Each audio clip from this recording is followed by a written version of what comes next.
बेगूसराय में नागरिक संशोधन बिल एनआरसी और सीएबी के खिलाफ मशाल जुलूस निकाला गया। अंबेडकर विचार संघर्ष मंच बलिया के अध्यक्ष जावेद अख्तर के नेतृत्व में इस मशाल जुलूस को निकाला गया। लोगों में काफी आक्रोश देखने को मिला। बेगूसराय से विकास कुमार की रिपोर्ट।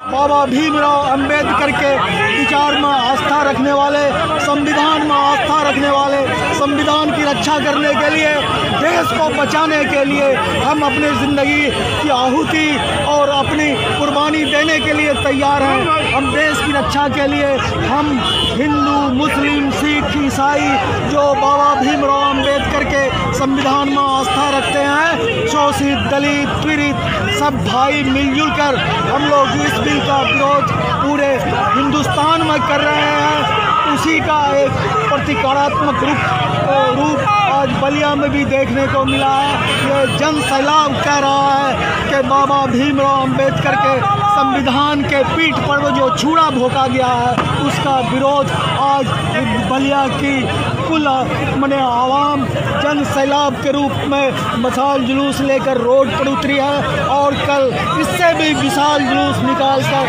प्रतिरोध मार्च कल 12 बजे दिन में निकाला जाएगा और हम इसका विरोध जारी रखेंगे। क्या नाम हुआ आपका? मेरा नाम मोहम्मद जावेद अख्तर, बाबा भीमराव विचार संघर्ष मोर्चा के हम एक सिपाही हैं।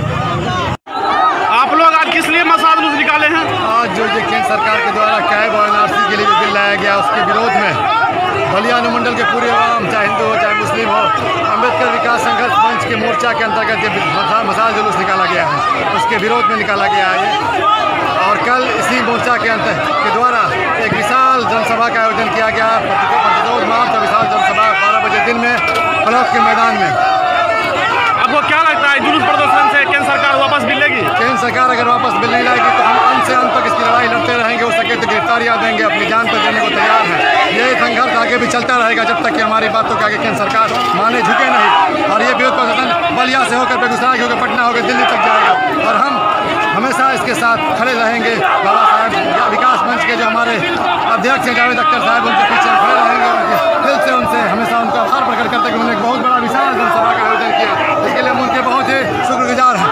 हम देख रहे हैं आज मतलब अल्पसंख्यक लोगों के साथ साथ बहुजन और दलित भाइयों ने आपका भी साथ दिया है। बिल्कुल, उन्होंने मुझे लगता है कि जिस तरह से ये ब्राह्मणवादी या मनुवादी सरकार जो है जो आज मुसलमानों को निशाना बना रही है, आने वाले दिनों में उनका निशाना दलित और बहुसंख्यक लोग होंगे, क्योंकि उनका एक ही नारा है मनुवाद और ब्राह्मणवाद। और मनुवाद और ब्राह्मणवाद में सिर्फ फॉरवर्ड के अलावा किसी की भी उपलब्धि नहीं है इस